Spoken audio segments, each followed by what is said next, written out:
Hi there.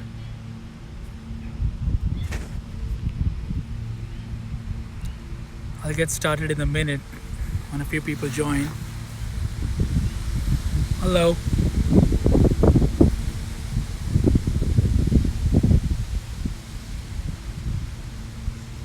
Hey Raghunath. How are you, man? Hey Amy.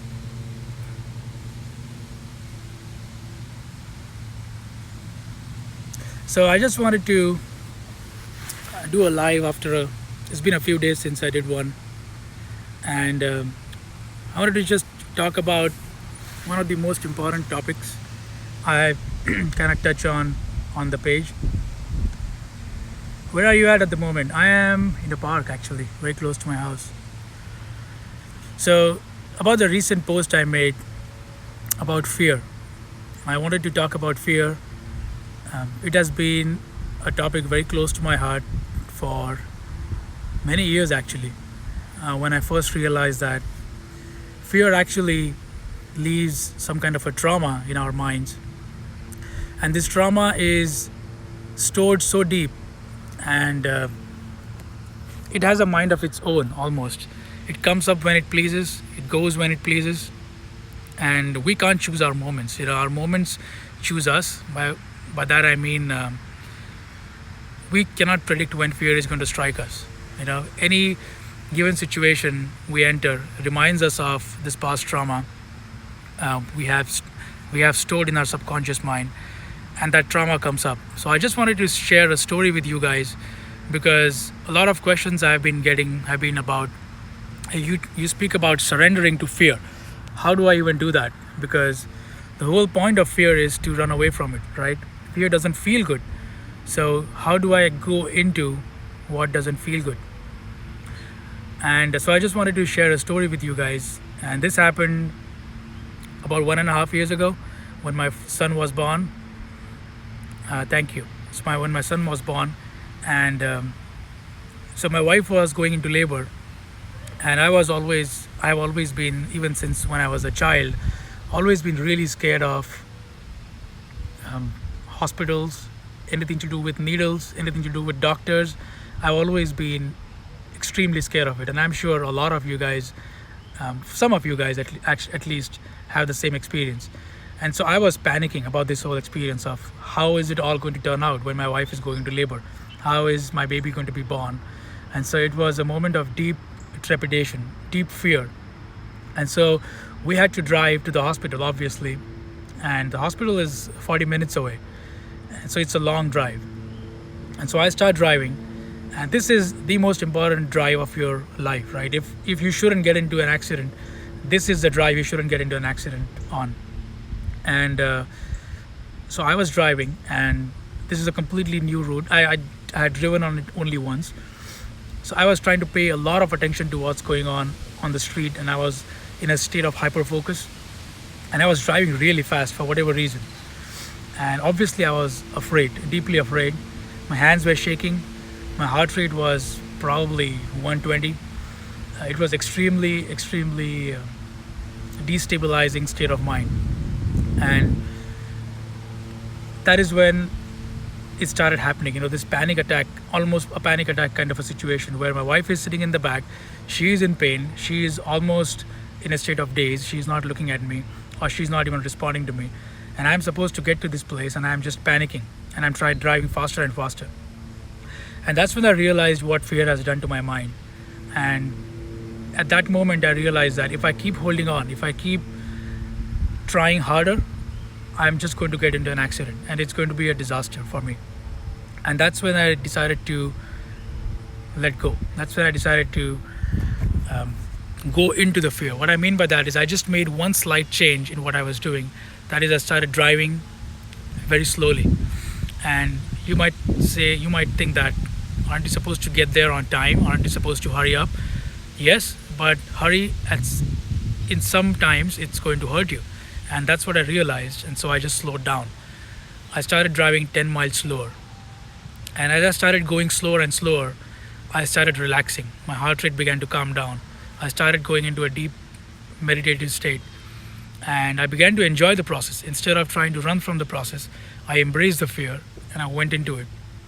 And things became slower and slower and slower until a point where your mind and body begins to stop feeling the passage of time. What I mean by that is you become so in tune with the present moment that fear as a concept doesn't exist, because fear resides in thinking. You see, I am here and I'm afraid of what's going to happen in the future, and that future event, that unknown, I'm afraid that is going to be similar to the trauma I have stored in my past. But if there is no future and if there is no past, if you are completely in the present moment, that is, you have totally surrendered in the present moment, that is when you don't feel fear. And so, in the middle of fear, once you start working with it, once you start going with it, flowing with it, you don't really feel fear. And so, that is what I experienced. And the bigger challenge was actually ahead of me, because the delivery was ahead of us. And I was afraid of, obviously, blood, needles, and all that, hospitals. And I was actually very surprised at what happened after that. I was in such a good mood that we have videos of that time, and I'm joking, I'm laughing with the doctors, I'm trying to relax my wife. And I was expecting here, going into the delivery room, that I'm going to faint, I'm going to get knocked out, I'm going to be flat, and the doctors had to pay attention to me instead of looking at my wife. And none of that happened. None of that happened. In fact, I was so happy, I was so relaxed, that everything went smoothly. My son was born, and it was the greatest moment of my life. And so that is when I learned this lesson, that the more we resist fear, the more it begins to strengthen its grip on us. And so if we do not give it anything to grasp, if we say, I'm going to move with you, I'm going to do whatever you want me to do, I'm going to go with you, I'm going to surrender, and it starts to lose its power. If we still feel, when we are in the process of surrendering, that fear is still gripping us, still troubling us, that's a sign that we haven't surrendered enough. So yes, it was an amazing moment. So whenever I feel that I'm feeling fear still, and fear is always there, even a lot of people have fear of even going to the workplace because they're afraid of their superiors. They have been harassed or tortured by their bosses in the past, and so they can't get anything done. Anytime they walk into a meeting, they have the same fear. We have the fear of getting laid off, in the corporate world today. All kinds of fear always surrounding us. And the more we embrace these fears, the more we realize that in a strange way, there is nothing to be afraid of, because it is really our internal state which dictates if our body feels fear, and if our internal state is in our control. And that control cannot be had by force. That control can only be had by relaxing more, by giving in more, by surrendering more. And so hopefully that story sheds some light on what happens when you surrender to fear. And even now, I have some blood work coming up, and I'm afraid of the thought of getting pricked by the needle, and I'm going to face that fear. It has always been around for me since I was a child. It's a psychosomatic fear. But what I do now in that case is I accept the fact that I'm going to faint, and I let it come. It's a wonderful feeling. And guess what? I never faint. I always completely let it come, and fear just passes over you like a dark shadow, like a dark cloud. Your heart rate increases, and suddenly your body begins to relax. Suddenly you will have this sweating. Suddenly you will have this strange feeling of becoming vulnerable, and beyond the point of vulnerability, which is the most scary point, which is where most people turn back, which is where most people feel that I must turn back now because I'm feeling this shaking, I'm feeling this trepidation.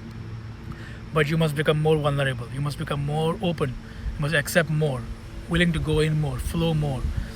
And there comes a point when fear completely evaporates. And so this is about psychological fear, obviously, not about danger. Danger is different, which is doing risky things. Danger is obviously different. But this is about psychological fears based on past traumas which we have stored in our minds. We are getting some questions.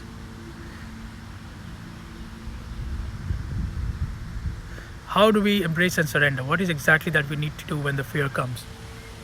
So, as I said, when fear comes, we have to allow it to come. We have to notice what's happening in the body, because the body is going to shake. The body is going to tell you that the heart rate is rising. Your palms are going to sweat. Um, some people experience panic, anxiety, a lot of physical symptoms, and we have to become aware of these physical symptoms. And instead of rushing, and our tendency is to rush. Our tendency is to get rid of these feelings. Our tendency is to get over with it, get done with it. I want this experience to stop. I want fear to stop. Instead of saying, I want fear to stop, we say to ourselves, I want fear to stay. It's fine. Let it come. Let it take me over. What is the worst thing that can happen? What is the worst that is going to happen? And usually, the worst that is going to happen is we are going to get knocked out. Our brain is going to shut down. We are going to faint. That's usually what happens when somebody is extremely afraid. They just pass out. And if you're open to that possibility, I'm okay to pass out. Let's see what happens. Let it come. Let it come. Let it take over me. Something strange begins to happen, and that is something that each one of us has to experience for ourselves. And you can read stories about people who have been diagnosed with fourth stage cancer, third stage cancer, and how they react or how they behave in the face of death. Tremendous amount of fear strikes at the beginning, but as they begin to process that, and as they embrace that fear of death, as they embrace the process of death, sometimes even death becomes very beautiful. Sometimes it becomes an easy passage onto the next stage, if there is a next stage. But what more beautiful feeling can it be to be in a state of even accepting death? And that is the ideal we have to aim for. That is the end goal, obviously, of having no psychological fear, is to be okay with anything and everything. And so the resistance that we feel has to be accepted. That is the key point. The physical resistance, the psychological resistance, accept that even more. And yes, how do we choose to react? The reaction is not to hurry. The reaction is to slow down. To slow down to a point where we feel as if time itself has come to a stop. And we have this imagination that if time comes to a stop, when we are in the middle of fear, then fear is going to stay forever. It's going to feel as if fear is going to last forever. Actually, that's not what happens at all. Fear is a sensation where our mind and body wants to be in one place, but it actually is in a different place. And it is our refusal to accept that place where we actually are is what creates fear, is that tension between reality and our desire of where we want to be. And so if we completely accept where we are and where we feel we are becomes the same, that is, the passage of time begins to slow down and completely comes to a stop. And when it completely comes to a stop, fear totally leaves us. Yes, like stoplights. So I just wanted to share that story with you guys. Thank you for joining the live. Let's see if I can do more of these, and let's see how it goes from here. Let me know if you have any questions. As always, I answer a lot of questions over DMs. You can leave comments. If you leave comments, I'll answer your comments, and that way a lot more people can see your beautiful questions and how we have a discussion. And I love discussions. I love back and forth. So if anything you feel is inconsistent in my thoughts, I would love to have your questions on that. I would love to discuss more with you, maybe learn from you more, and as I have learned from a lot of you. So thank you for joining this live session, and see you soon. Bye.